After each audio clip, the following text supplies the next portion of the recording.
사람을 대신하여 죽었습니다.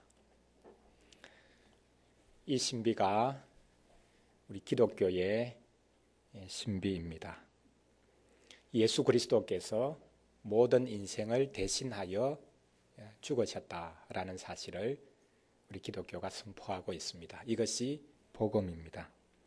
그러나 더 복된 사실은 한 사람이 모든 사람을 대신하여 죽었기에 예수님께서 모든 죄인들을 대신하여 죽었기 때문에 우리 모든 사람이 이미 죄로 인해서 죽어야 했던 우리가 이제는 죄에 대하여 죽은 자가 되었다는 사실입니다. 이것이 우리가 가지고 있는 복된 소망입니다. 우리가 죽었습니다. 죄 때문에 죽었던 인생이 예수님 때문에 죄에 대하여 죽은 자가 된 것입니다. 예수님의 십자가가 역사적인 사건일 뿐만 아니라 이제 이것이 나를 위한 사건이 되어져서 내가 십자가에서 그리스도와 함께 죽은 자리에 섰습니다. 나의 옛사람이 죽었습니다. 이제 우리는 새 사람이 되었습니다. 이것이 우리가 가지고 있는 복음이요, 이것이 우리의 생각과 마음을 사로잡아야 합니다. 그래서 로마서에서는 너희 자신을 죄에 대해서는 죽은 자요 의에 대해서는 살아난 자로 여길지어다, 여기라 라는 말이 나오고 있습니다. 여긴다는 말이 무슨 말입니까? 실제 그것이 아닌데 그렇게 한번 생각해 보라 그런 것입니까? 아닙니다. 실제로 그렇다는 것입니다. 그런데 실제로 이것이 우리에게 구원의 사건으로 벌어졌음에도 불구하고 우리는 이것이 나를 위한 것이 아닌 양 생각합니다. 예수님이 아직까지도 십자가에 죽지 않은 것처럼 십자가 이전의 모습으로 우리가 살아가고 있기 때문에 실제로 예수님이 죽었을 때에 너희들 자신도 죽었으니까 그렇게 너희들 자신을 여기라. 북한에서 세뇌 교육을 시킵니다. 끊임없이 세뇌 교육을 시키면 사실이 아닌 것도 사실인 것처럼 그렇게 믿습니다. 우리 기독교인들은 사실이 아닌 것을 사실인 것처럼 그렇게 스스로 세뇌시키는 사람들이 아닙니다. 이미 예수님을 통해서 이루어진 구원을 받으라는 것입니다. 그렇게 여기라는 것입니다. 이것이 우리 믿음 생활의 핵심적인 내용이 될 것입니다. 오늘 하이델베르그 요리문답 제16주일 통해서 예수님의 죽으심, 그것이 우리에게 어떤 의미가 있는가, 이것이 어떤 유익을 주는가, 그것 같이 한번 살펴보는 시간 가지도록 하겠습니다. 제16주일, 예수님이 본디오 빌라도에게 고난을 받아서 십자가에 못 박히셨다라는 사실, 그것을 우리가 지난주일 배웠습니다. 오늘은 십자가에 못 박혀서 죽으셨고 죽으신 사실, 그 다음 두 번째 장사 지낸 바 되었다. 그 다음 세 번째는 장사 지낸 바 된 후에 음부에까지 내려가셨다. 이렇게 세 가지 사실을 순서적인 것은 아니지만 음부에 내려가셨다라는 것은 예수님의 고난의 의미를 더 분명하게, 그 고난의 깊이를 드러내기 위해서 고백하고 있는 내용인데요. 우선은 예수님이 죽으시고 장사 지낸 바 되신 것, 이것이 우리에게 주는 유익이 무엇인가, 그것을 같이 살펴보도록 하겠습니다. 하이델베르그 요리문답은 예수님의 삶을 해설해 가면서 특별히 예수님의 죽으심에 오래 머물고 있습니다. 죽음의 자리, 그것은 빨리 벗어나고 피하고자 하는 것이 인생의 생각일진데, 이 요리문답에서는 예수님의 죽음에 오래 머물면서 그 죽음을 묵상하는 것이 우리의 신앙생활에 있어서 얼마나 유익된 것인가, 심지어 우리의 장차 당할 죽음뿐만 아니라 예수님의 죽음이 우리의 삶 자체에 대해서 얼마나 큰 유익을 주는 사건인가라는 것을 해설하고 있습니다. 그래서 다른 고백들의 내용보다 예수님의 죽음에 하이델베르그 요리문답이 오래 머물면서 그것을 묵상하고자 하는 그런 태도를 우리도 같이 본받아서 오늘 예수님의 죽으심, 또 장사 지낸 바 되심, 그것을 같이 잠시 묵상하는 시간을 가지도록 하겠습니다. 제40문 보면요, 예수 그리스도는 왜 죽으시기까지 낮아져야 했습니까? 라는 질문을 하고 있습니다. 예수님이 십자가 달리셨다, 그것을 우리가 알고 있는데 굳이 예수님께서 죽으시기까지 하셔야 될 필요가 있었을까? 죽음이라는 것은 끔찍한 것이요, 되도록이면 피하고 싶은 것이요, 생명이신 그분께서 굳이 죽는 방식을 통해서 우리의 구원을 이루셔야 했던 이유가 무엇일까? 다른 방식 있다면 그것을 취하실 수 있었으면 좋았을 텐데 왜 굳이 죽기까지 하셨는가? 죽으시기까지 낮아지셔야 됐었는가? 그런 질문을 던집니다. 그렇다면 이 질문은 믿음으로 드리는 질문이죠. 예수님의 죽음에 대해서 깊이 생각해 보고자 하는, 왜 그분이 죽으셔야만 했는가? 생명 되신 그분께서 왜 자신의 목숨을 스스로 내어놓으셔야 했는가? 그것에 대한 깊은 묵상을 하며 던지는 질문인 것을 알 수 있습니다. 이 질문에 대한 답 우리 같이 한번 읽어보겠습니다. 하나님의 공의와 진리 때문에 우리의 죄값은 하나님의 아들의 죽음 위에는 달리 치를 길이 없습니다. 예수님이 왜 죽기까지 낮아지셔야 했는가? 여기 세 가지를 이야기하고 있습니다. 먼저 첫 번째로는 하나님의 공의 때문이다 라고 말합니다. 오늘 오전에도 우리가 에덴 동산의 장면을 살펴보았는데, 선악과를 너희들이 먹는 날에는 정녕 죽는다, 반드시 죽는다 라고 말씀하셨습니다. 이것이 하나님의 공의의 요청입니다. 하나님께서 지으신 인생, 하나님과 더불어 온 세상을 바르게 판단하며 다스릴 수 있는 인생이지만 하나님께 순종함으로 이 일을 감당해야 되고, 이 순종의 자리를 스스로 비껴날 때에 그것이 곧 죽음임을 하나님이 선언하셨습니다. 아담과 하와가 죽지 않았지요. 그러나 선악과를 다 먹는 순간 이미 죽었습니다. 실제 죽었습니다. 육체적인 삶은 계속되었을지 모르지만 선악과를 먹는 순간 그들은 죽었습니다. 생명이 무엇이라고 했습니까? 하나님과 교제하는 것이 생명이죠. 선악과를 먹는 순간 하나님과의 교제가 끊어져 버렸습니다. 그전에는 에덴 동산에 하나님이 찾아오시면 인생이 하나님을 적극적으로 그렇게 만나고 하나님과 대화하고 교제했던 그런 시간들을 보냈습니다. 그러나 선악과 따먹은 순간 하나님이 찾아오시는데 숨지 않습니까? 그게 죽음입니다. 하나님을 향해서 나아가야 되는데 하나님을 피하여 숨는 것, 그것이 죽음입니다. 이미 그 순간에 아담과 하와는 죽었습니다. 영적으로 죽었습니다. 하나님의 공의가 우리에게는 죄로 인해서 죽음이 올 수밖에 없는 것, 그것을 성경이 말씀하고 있습니다. 두 번째로는 하나님의 진리 때문이라고 말합니다. 왜 예수님이 죽기까지 낮아지셔야 했는가? 하나님의 진리가 이것을 요구한다는 것입니다. 인생의 죽음, 그 문제를 그냥 하나님께서 놓아두지 아니하시고 너희들은 계속 살다가 그냥 죽어라, 나의 관계가 끊어진 그 상태로 죽어라 라고 말씀하지 않으시고 하나님께서 아담과 하와의 타락 순간에 바로 찾아와 주셔서 회복의 은혜를 베풀어 주시죠. 그래서 뱀 쪽에 속한 아담과 하와를 하나님 쪽으로 다시금 이렇게 끌어들이십니다. 그리고는 하나님께서 구원자를 보내주겠다고 약속하시죠. 여자의 씨를 허락하겠다. 그 여자의 씨가 뱀의 머리를 짓밟을 것이다. 그러나 그 여자의 씨는 또한 고난을 당하게 될 것이다 라고 말씀하고 있습니다. 인생의 죽음의 문제를 해결하기 위해서 하나님이 내신 하나님의 법도, 하나님의 진리는 하나님 당신이 보내실 구원자가 고난받는 것이었습니다.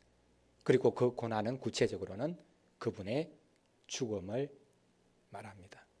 죽음으로써, 육체가 된 인생, 죽음으로써 죽음을 극복하기 위해서 하나님께서 당신의 구원자를 보내주겠다 약속하셨습니다. 우리 성경 말씀에서 이 사실을 확인해 볼 수 있는데요. 히브리서 2장 14절 관련 성경 구절 여기 2번 뒤에 보면 히브리서 2장 9절도 있고 14절 15절 있는데요. 14절 15절 우리 같이 한번 읽어보겠습니다. 자녀들은 혈육에 함께 속하였음에 그도 또한 한 모양으로 혈육에 함께 속하심은 사망으로 말미암아 사망의 세력을 잡은 자 곧 마귀를 없이 하시며 또 죽기를 무서워하므로 일생에 매여 종로로 타는 모든 자들을 놓아주려 하심이니. 예. 사망으로 말미암아 사망의 세력을 잡은 자 마귀를 없이 하시도록 하나님께서 이 길을 허락하셨다라고 말씀하고 있습니다. 자기의 독생자, 하나님께서 보내신 구원자의 죽음으로 말미암아 죽음의 권세를 쥐고 있는 마귀를 없이 하시는 것, 그것이 하나님의 지혜입니다. 죽음으로 죽음을 극복하도록. 우리 인생의 죽음이 아니죠. 우리 인생은 당연히 그냥 죽어야 합니다. 그런데 하나님께서 보내신 구원자 그분의 죽음으로 말미암아 죽음의 권세를 쥐고 있는 마귀를 없이 하시는 것, 그것이 하나님의 지혜였습니다. 우리가 지난주에 그것을 살펴보았습니다. 본디오 빌라도가 사형 선고를 내렸습니다. 죄가 없는 줄 알면서도 사형 선고를 내릴 수밖에 없었습니다. 어쩔 수 없었다고 말할 수 있겠죠. 그러나 거기에는 적극적으로 하나님의 지혜가 있습니다. 하나님께서 본디오 빌라도를 통해서 사형 선고를 받게 하심으로 사형 선고 받을 수밖에 없는 우리를 대신하신 것, 그것이 예수님의 십자가 형벌이었습니다. 또한 그 십자가가 다른 어떤 형태의 죽음과는 달리 우리의 저주를 담당한 십자가였다라는 사실 또한 우리가 고백하고 또 그것을 배웠습니다. 세 번째로 우리의 죄값이 예수님의 죽으심을 요구합니다. 죄는 반드시 그 값을 치러야 합니다. 하나님의 공의 또 하나님의 진리, 그것이 독생자의 죽음을 요구하고 이것이 좀 더 구체적으로는 우리의 죄 때문에 일어난 문제입니다. 죄는 반드시 값을 지불해야 합니다. 죄의 삭은 사망이다. 거기서 말을 하는 삭은 용병을 말합니다. 용병을 들여오면 그 용병에게 돈을 지어줘야 합니다. 죄라는 용병은 우리로 하여금 죽음을 요구할 수밖에 없는, 죽음의 값을 지불할 수밖에 없도록 만듭니다. 그래서 하나님께서 죄에 대해서 하나님의 공의와 하나님의 진리와 또한 죄에 대한 그 값으로 당신의 아들 독생자를 우리 대신하여 죽음의 자리에 내어 놓으실 수밖에 없으셨다. 그래서 하나님의 아들의 죽음 위에는 달리 이 죄의 값을 치를 수가 없고 하나님의 공의와 하나님의 진리를 만족시킬 수 있는 것이 없었기 때문에 그리스도는 죽으셔야 했다. 죽으시기까지 낮아지셔야 했다라고 말하고 있습니다. 우리 사도신경에는 예수님이 그냥 죽으셨다, 십자가에 못 박혀 죽으셨다, 그렇게 말하는 것뿐만 아니라 그 다음에 한 가지를 더 첨부시키죠. 무엇입니까? 십자가에 못 박혀 죽으시고 장사 지낸 바 되셨다라고 고백합니다. 그 장사 지낸 바 되셨다는 고백이 첨가된 이유가 무엇입니까? 예수님이 진정으로 죽으셨다. 실제로 예수님의 육체가 죽임을 당하셨다. 그분은 가짜로 죽으신 것이 아니라 실제로 죽으셨다. 반쯤 죽으셨다가 무덤에 넣어놓으니까 무덤의 찬 기운 때문에 벌쩍 깨가지고 예수님이 나오셨다. 그렇게 주장하는 신학자들이 있습니다. 자유주의 신학자들. 예수님의 육체적인 죽음, 육체적인 부활을 믿지 못하니까 이렇게까지 이제 설명을 하는 것입니다.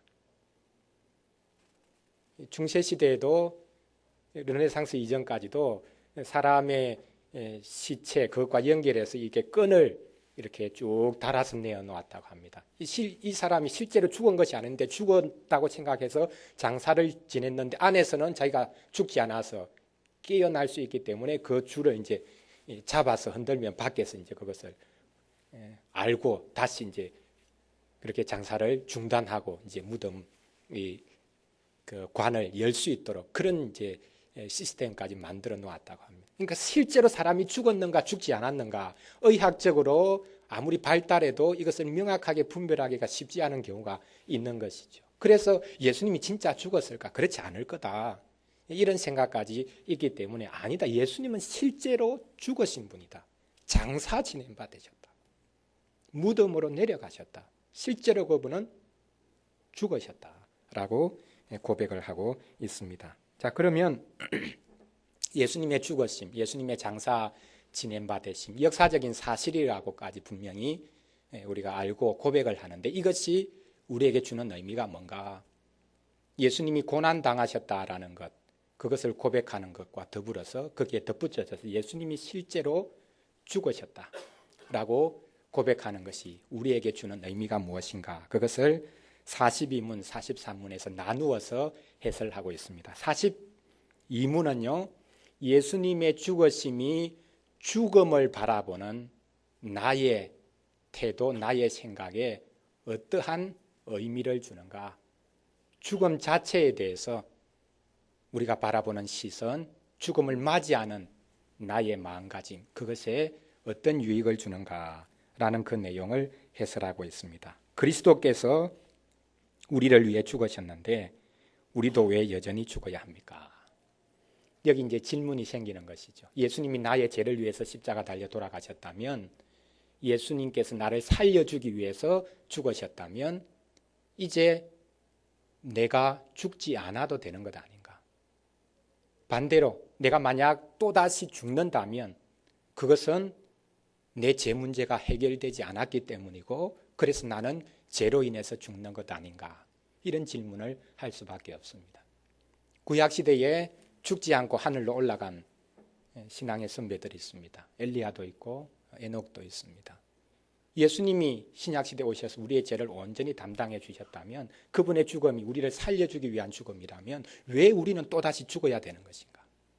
결국 이것은 내 죄 문제가 그대로 남아있기 때문에 남아있는 죄를 청산하기 위한 죽음이 아닌가? 그런 질문을 할 수밖에 없는 것이죠. 그래서 42문에서 이런 질문을 합니다. 우리 답을 한번 같이 읽어보겠습니다. 우리의 죽음은 자기 죄값을 치르는 것이 아니며 단지 죄를 짓는 것을 거치고 영생에 들어가는 것입니다. 여기서도 이제 세 가지를 이야기합니다. 예수 그리스도 때문에 우리의 죽음은 나의 죄값을 치르는 것이 아니다. 어떤 경우에도 내가 이제부터 똑같이 예수님 믿기 전이나 믿은 후나 예수님 믿는 사람이나 믿지 않는 사람이나 동일한 죽음을, 육체의 죽음을 맞이할 것인데, 그러나 우리에게는 그 죽음이 죄값 치르는 것이 결코 아니다. 예수님의 죽음 이후에 살고 있음에도 불구하고, 그분이 우리를 살려주기 위해서 죽으셨음에도 불구하고 우리가 다시 죽는 것은 죄가 남아있기 때문에 그 죄값을 치르기 위해서 내가 죽는 게 아니다. 우리가 이 사실을 분명히 확신해야 합니다. 우리의 죽음은 죄값을 치르는 것이 아닙니다. 예수님의 죽음은 정반대로 죄값을 치르는 것이죠. 그분 자신의 죄값이 아니라 우리의 죄값입니다. 죽음 중에 자기의 죄값을 치르는 죽음은 예수님의 죽음뿐입니다. 물론 믿지 않는 성도들, 불신자에게는 그들의 죽음이 자기의 죄값을 치르는 것이라고 말할 수 있습니다. 그러나 그 죽음조차도 자기의 죄값을 온전히 치르는 것은 아닙니다. 하나님 앞에 다시 서야 되기 때문입니다. 죄값을 온전히 치른 죽음은 유일하게 예수님의 죽음 한 분, 그분의 죽음뿐입니다. 우리가 십사리 죽음에 대해서 어떤 좀 비참한 방식으로 죽는 것에 대해 그 사람은 자기 죄값 때문에 저렇게 죽는 거야, 그렇게 말하면 안 됩니다. 그러니까 아무리 비참한 죽음이라도 죄값을 온전히 치를 수 있는 죽음은 없습니다. 비참하게 죽으면 그 사람의 죄값이 다 상쇄되는 것입니까? 아닙니다. 그리고 좀 편안하게 죽으면 그 사람은 평생토록 그 사람 참 선하게 살았구나, 그 증거가 되는 것입니까? 죽음의 형태를 가지고 그 사람이 어떤 방식으로 살았는가, 선한 사람이었는가, 악한 사람이었는가, 그게 드러나지 않습니다. 일반적으로 우리는 그렇게 생각하지만 그런 생각을 조심해야 합니다. 그래서 특정한 형태의 죽음을 내가 맞이해야 되겠다. 정말 모든 사람들이 볼 때에 은혜롭게 내가 죽어야지. 죽음의 그 순간에 자기의 삶을 미화시켜 보려고 하는 그런 욕심이 우리에게 있습니다. 목사에게도 이제 그런 것이 있죠. 뭐 설교하다가 죽겠다, 뭐 이런 거. 뭐 기도하다가 죽겠다. 병에 걸려서 죽으면 어떻게 합니까? 우리 이런 고집이 있습니다. 어떤 형태의 죽음을 맞이하든지 그것이 그의 죄를 치르는 것이 아니다. 죄값을 치르는 것이 아니다. 아무리 고상하게 죽음의 형태를 맞이한다 할지라도 그것이 하나님 앞에서 의로웠다는 증거가 될 수 있는 것도 아니다. 오직 죄값을 치르는, 모든 인류의 죄값을 치르는 죽음은 예수 그리스도의 죽음뿐이었다. 그리고 이제는 우리가 어떤 형태의 죽음을 맞는다 할지라도 그 죽음은 나의 죄값을 치르는 것이 아니다. 이 사실을 우리가 명심해야 되겠습니다. 제가 고의 하나님 책을 이제 쓰고 난 다음에 이곳저곳에 지금 막 소개가 되고 있는 것 같은데요. 국민일보에서 이제 제 책을 소개하면서 거기에 이제 좀 이런 글이 쓰여져 있었는데, 이 글을 이제 제 부친이 읽고 깜짝 놀라가지고 이게 좀 이상하게 되는 거 아닌가 지금. 그래서 이제 전화가 왔더라고요. 이제 국민일보에 어떻게 이제 소개되었느냐 하면, 이제 고흐의 마지막 장에 보면 죽음에 대해서 제가 이제 이야기를 했는데, 이제 고흐가 자살을 했지 않습니까? 근총으로 자살을 했는데, 그걸 어떻게 우리 기독교 신자로서 받아들여야 되는가? 기독교 신자로서 가장 어려운 부분은 고흐의 최후다. 조울증으로 인해 정신병원에 입원하고 결국 자살로 비극적 삶을 마감했던 고흐와 초기 전도자로서의 삶은 너무 큰 이질감으로 다가온다. 가난한 자들에게 복음을 전하려고 그림을 그려온 삶이 마지막 죽음의 방식으로 인해 허무하게 무너져 내리기 때문이다. 필자는 이에 대해 신앙의 환상을 깨라고 말한다. 하나님께서 주시는 것은 모두 받아야 한다면 우리는 어떤 형태의 죽음을 맞든지 겸손히 받아들여야 한다고 주장한다. 신학적 논란이 될 수도 있는 부분이지만 저자는 피해가지 않는다. 어떤 형태의 죽음이든지 겸손히 받아야 된다. 그래서 제가 자살해도 된다 그런 말을 한 것이 아닙니다. 그는 자살이라는 것은 어떤 형태의 죽음이든지 자기가 그냥 받는 것이 아니라 스스로 특정한 죽음을 선택하는 것이, 그건 전혀 다른 성질의 것입니다. 우리가 죽음에 대해서 집착하는 것, 죽음의 형태를 특정한 모습으로 내가 만들어 보아야 되겠다. 그것을 맞이해야 사람들에게 신앙 있는 것으로 보일 수 있는 것 아닌가. 그것을 우리가 버려야 된다는 것입니다. 어떤 교회에 한 분이 암으로 돌아가실 상황에 이르렀는데 교인들이 열심히 또 목사님이 기도해서 살아났습니다. 그 소문이 퍼져가지고 그때부터 교인들이 막 늘어나기 시작합니다. 근데 이분이 다시 또 암이 재발해가지고 돌아가셨습니다. 그때 교인들 중에 열심히 있는 분이, 장로님들 포함해서 몇몇 분이 이분에게 조용히 가가지고 교회를 떠나라고 설득했다는 거죠. 그러니까 기도해서 살아난 것에 대해서는 선전하고 그렇게 해서 교회가 부흥되기를 바라면서, 암이 재발해서 돌아가시니까 그것에 대해서 왜 떳떳하게 이야기를 못합니까? 교회 앞에서. 그 이야기를 못하고 그 가족들에게 조용히 좀 떠나주었으면 좋겠다. 그렇게까지 하는 것. 우리 신앙인들이 이런 생각을 가지고 있습니다.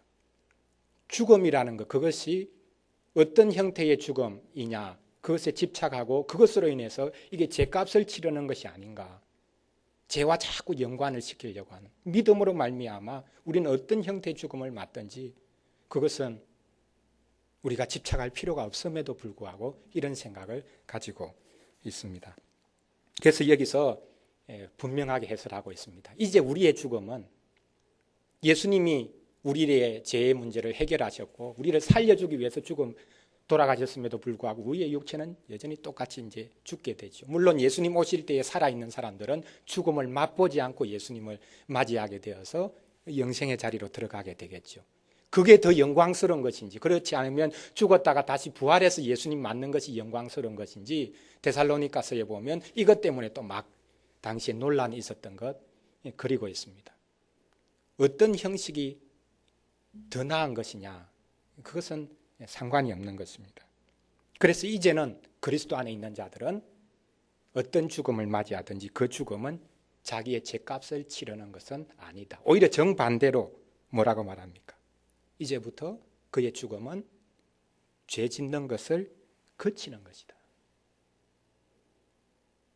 이제는 영원히 하나님 그분과 영생에 들어가는 것이라고 마지막으로 설명하고 있지만, 그 이전에 죄값을 치르는 것이 아니라 이제는 더 이상 죄를 짓지 않는 완전히 변화된 몸으로 하나님 그분과 함께 살아가는 그런 자리로 들어가게 되는 것이다. 천국의 관문이 되어지는 것이고 새롭게 하나님 앞에 영원히 나아가게 되는 그런 길이 되는 것이다 라고 말하고 있는 것을 볼 수 있습니다. 43문에서는 예수님의 죽음이 나의 죽음, 그것을 바라보는 시선을 새롭게 할 뿐만 아니라 그 죽음을 맞이하는 우리들에게 그 죽음을 용감하게 맞이할 수 있고 어떤 형태의 죽음이든지 내가 기쁨으로 맞이할 수 있는 그런 유익을 줄 뿐만 아니라 실은 살아있는 내도록 우리에게 주는 유익이 있다. 그 유익을 또한 세 가지로 말하고 있습니다. 참 재미있는 사실이죠. 예수님의 죽으심은 죽음에 대한 시선을 새롭게 할 뿐만 아니라 우리의 삶 자체, 살아가는 삶 자체를 새롭게 볼 수 있는 눈을 열어준다. 죽음이 삶을 새롭게 보여주기는 합니다. 제가 주보에 글도 쓰기로 오늘 주보에 글 썼지만 뭐 죽기 전에 해야 되는 일, 뭐 후회하지 않으려면 이렇게 해야 된다. 뭐 이런 것들. 죽음의 관점에서 삶을 새롭게 바라보면 사는 것 자체가 새로워질 수 있다. 이제 그런 그것 하나의 처세술일 수밖에 없는데요. 그런 것들이 요즘 뭐 책으로 이렇게 많이 선전되곤 합니다. 그러나 예수님의 죽음의 관점에서 바라보면 그런 세상 처세술과 달리 전혀 다르게 우리의 삶을 바라볼 수 있는 그런 시야가 열립니다. 그것을 여기서 세 가지로 말하고 있습니다. 우리 같이 한번 읽어보겠습니다. 43문인데요. 그리스도의 십자가의 제사와 죽으심에서 우리가 받는 또 다른 유익은 무엇입니까? 또 다른 유익이라 했죠. 죽음 자체에 대해서만, 그 순간에 대해서만 받는 유익. 물론 그 이후에 영원토록 받는 유익도 포함되기는 하지만 어쨌든 그 죽음의 순간 그때 받는 유익뿐만 아니라 또 다른 유익이 있는데 그것은 살아서 내도록 받는 유익이라는 그런 내용입니다. 그것을 세 가지로 여기 설명합니다. 우리 같이 한번 읽어보겠습니다. 그리스도의 죽으심의 공효로 우리 옛 사람이 그와 함께 십자가에 달리고 죽고 장사되며 그럼으로써 육신의 악한 소욕이 더 이상 우리를 지배하지 못하게 되고 오히려 우리 자신을 그분께 감사의 제물로 드리게 됩니다. 예수 그리스도의 죽으심의 효과, 그것이 우리의 삶에 어떤 유익이 있는가? 첫 번째로 우리의 옛사람이 주님과 함께 십자가에 달리고 죽고 장사된 유익입니다. 예수님이 죽으셨기 때문에 우리도 같이 예수님과 더불어 십자가에 못 박혀 죽었습니다. 우리의 옛사람이 죽었습니다. 자, 우리 6번 우리 관련 성경 구절 중에 로마서 6장 6절 한번 찾아서 읽겠습니다. 로마서 6장 6절입니다. 같이 읽겠습니다. 우리가 알거니와 우리 옛사람이 예수와 함께 십자가에 못 박힌 것은 죄의 몸이 멸하여 다시는 우리가 죄에게 종노릇하지 아니하려 함이니. 우리가 안다고 말합니다. 뭘 안다는 것입니까? 우리의 옛사람은 예수님과 함께 십자가에 못 박혔다. 앞으로 못 박힐 것이 아니라 이미 십자가에 못 박혔다. 예수님이 십자가에 못 박힐 때에 예수님 혼자가 아니라 우리의 옛사람도 이미 거기에 못 박혔다. 죽었다. 예수님과 함께 죽었다는 것입니다. 우리의 옛사람은 죽었습니다. 그런데 우리는 어떻게 생각합니까? 나는 나의 옛사람이 여전히 살아있다고 생각합니다. 그렇지 않습니까? 예수님 믿고 나서도 계속 죄 지으니까. 조금 전에 죽음에 대해서 이야기를 했는데 죽음은 죄 짓는 것을 거치는 것이다 말했죠. 그것을 뒤집어 보면 뭡니까? 살아있는 동안에는 예수님 믿어도 계속 죄 짓는다는 것만. 이 땅에서는 완전을 이룰 수가 없습니다. 죽는 순간에 죄 짓는 것을 거치지 살아있는 동안에는 우리가 연약해서 예수님 믿어도 여전히 죄 짓고 살아갑니다. 그 피할 수가 없습니다. 그러나 여기서 분명히 말합니다. 우리의 옛사람은 예수 그리스도와 함께 죽었다. 여러분, 옛사람이 살아있습니까? 죽었습니까? 살아있습니까? 죽었습니까? 죽었습니다. 우리의 옛사람은 죽었습니다. 이제 우리는 새 사람이 되었습니다. 그런데 죄 짓는 것은 뭐냐? 죄의 욕망에 내가 끌리는 것이죠. 그 두 번째 유익에서 뭐라고 말합니까? 그러므로서 육신의 악한 소욕이 옛 사람은 이미 죽었는데 육신의 악한 소욕이 계속해서 우리를 자극시키는 것입니다. 이 두 가지는 구별을 해야 됩니다. 내가 계속 죄를 짓기 때문에 옛 사람이 그대로 살아있는 것이 아니라 옛 사람은 이미 죽었고 우리는 새 사람이 되었습니다. 그러나 새 사람이 되었음에도 불구하고 육신의 악한 소욕이 우리를 늘 자극시켜서 죄 짓는 방향으로 끌고 가는 것이죠. 그래서 예수님의 죽음의 유익이 뭔가? 예수님 믿어도 여전히 죄 짓는데 그게 무슨 차이가 있냐? 그래서 구원파가 생겼습니다. 예수님 믿고 난 다음에는 결코 죄 짓는 것 아니다. 죄 지어도 실제로 그건 죄가 아니다. 그렇게까지 말합니다. 왜? 예수님을 믿으면 예수님 때문에 우리의 모든 죄가 씻어지기 때문에 이제는 예수님 믿고 나면 더 이상 죄 짓지 않는 사람이 되고 죄를 지어도 그것은 죄가 아니다. 그렇게까지 말합니다. 아닙니다. 죄를 짓지요. 이미 새 사람이 되었습니다. 다시 옛 사람으로 돌아가는 것이 아닙니다. 새 사람입니다. 그러나 새 사람임에도 불구하고 육신의 악한 소욕에 우리가 끌립니다. 그것을 옛 사람이다 그렇게 굳이 표현하려면 할 수 있는지 모르겠지만 성경적으로 명확하게 선언하는 것은 전혀 다릅니다. 우리는 예수님과 더불어 옛 사람이 이미 죽었다. 새 사람이 되었다. 우리가 읽었던 고린도후서 5장 14절 이후에 쭉 내려가 보면 우리가 너무나 잘 아는 17절 말씀 나오지 않습니까? 그런즉 누구든지 그리스도 안에 있으면 새로운 피조물이라. 이전 것은 지나갔으니 보라 새 것이 되었도다. 여러분은 새로운 피조물입니다. 여러분은 새 것이 되었습니다. 새 사람입니다. 이것을 명확하게 지금 선언하고 있습니다. 다시 옛 사람으로 돌아가는 것이 아니라 다시 옛 것으로 돌아가는 것이 아니라 이제는 돌아갈 수 없습니다. 예수님과 함께 이미 여러분들은 죽었습니다. 이것을 이제 인정해야 되는 것이죠. 세뇌 교육을 시켜야 됩니다. 여러분에게 가장 긍정적인 의미의 세뇌 교육. 나는 이미 죽었다. 예수님과 함께 나의 옛 사람은 죽었다. 아닌 것을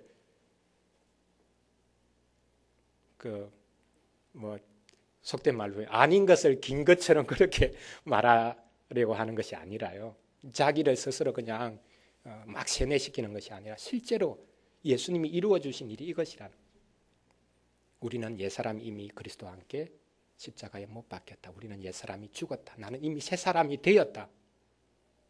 그러나 육신의 악한 소욕이 우리를 계속해서 지배하려고 합니다. 그러나 예수님의 십자가를 계속해서 믿음으로 고백하고 나아가면 이 두 번째 것조차 육신의 악한 소욕이 더 이상 우리를 지배하지 못하는 그런 자리에 설 수 있다는 것입니다. 날마다 투쟁하면서 실패하기도 하고 넘어지기도 하고 깨어지기도 하고 상처 입기도 하지만 그러나 그분의 죽으심 그것이 우리의 삶에 지속적으로 영향력을 미치고 나타나기 때문에 옛사람이 이미 죽은 것뿐만 아니라 현실 속에서 악한 소욕을 우리가 물리치고 나아갈 수 있는 그런 자리에 설 수 있다라고 말합니다. 그러면서 마지막으로는 우리의 삶을 대하는 태도 전반이 생활 태도가 바뀌는데 그것은 우리 자신을 그분께 감사의 제물로 드리게 된다라는 것입니다. 우리가 철저하게 빚진 자이기 때문에 그리스도의 십자가로 말미암아 우리가 구원받은 자이기 때문에 이제 우리는 이 땅에서 어떤 일을 만나든지 우리 자신을 감사의 제물로 드릴 수 있는 좋은 일을 만나면 기뻐하고 힘든 일을 만나면 하나님께서 무엇 때문에 이것을 허락하셨는가 하나님 앞에 잠잠히 기다릴 수 있고 순간순간 불평하죠. 원망하죠. 하나님께 따지기도 하지요. 그러나 그것을 통해서 하나님의 마음을 더 깊이 알아가는 그런 자리로 나아갈 수 있는 그런 복 하나님께서 우리에게 허락해 주셨습니다. 오늘 우리 예수님의 죽으심, 그분의 장사 지낸 바 되심 이것이 우리에게 어떤 유익을 주는가. 단지 역사적인 사실일 뿐만 아니라 예수님이 실제로 그렇게 십자가에 달려 돌아가셨다, 죽으셨다, 무덤에 묻히셨다. 이것은 세상 사람들도 아는 것입니다. 역사조차도 그것이 사실이었다고 기록하고 있습니다. 그러나 이것이 나를 위한 것이다. 나를 살려주기 위한 것이다. 나의 죽음조차도 새롭게 하시기 위함이다 라는 사실, 이것은 오직 우리가 믿음으로만 받을 수 있습니다. 그리스도의 죽으심이 주는 모든 유익을 여러분들이 온전히 받으시기를 바랍니다. 그분의 죽으심으로 우리가 살아났습니다. 그분의 죽으심으로 우리의 육체적인 죽음조차도 새로운 죽음, 아니 새로운 삶이, 영생이 우리 앞에 주어지는 그런 복을 우리가 받았습니다. 이 은혜를 기뻐하며 하나님 앞에 늘 감사함으로 나아갈 수 있기를 소원합니다. 기도드리겠습니다. 하나님 감사를 드립니다. 이 오후 시간에도 저희들에게 우리 주 예수 그리스도의 죽으심과 장사 지낸 바 되심이 주는 유익이 무엇인지 같이 공부하게 해주시니 참으로 감사드립니다. 생명이신 주님께서 이 땅에 오셔서 율법의 멍에를 지시고 당신의 죽으심으로 죽음의 권세를 잡은 마귀를 없이 하신 이 놀라운 역사를 이루셨음을 감사드립니다. 이제 저희들이 사는 것이 그리스도의 죽음의 유익 때문에 새로운 사람으로 살아가는 것임을 감사드리며, 또한 저희들이 장차 맞이하게 될 죽음조차도 죄값을 치르는 것이 아니라 이 땅의 죄를 거치고 영생으로 나아가는 길이 되어지는 것 참으로 감사드립니다. 이제 사나 죽으나 우리가 주님의 것 되어졌으니 주께서 주의 영광을 받아주시고 지극히 연약한 성도들을 통해서 하나님의 그 생명의 역사를 이 땅 가운데 일으켜 가시기를 간절히 소원합니다. 우리 주위에 죽음의 기운이 얼마나 강하게 역사하고 있습니까? 하나님께서 긍휼을 베풀어 주셔서 우리가 생명의 역사를 심어갈 수 있는 아름다운 역사를 일으켜 주시옵소서. 감사를 드리옵고 예수님 이름으로 기도합니다. 아멘.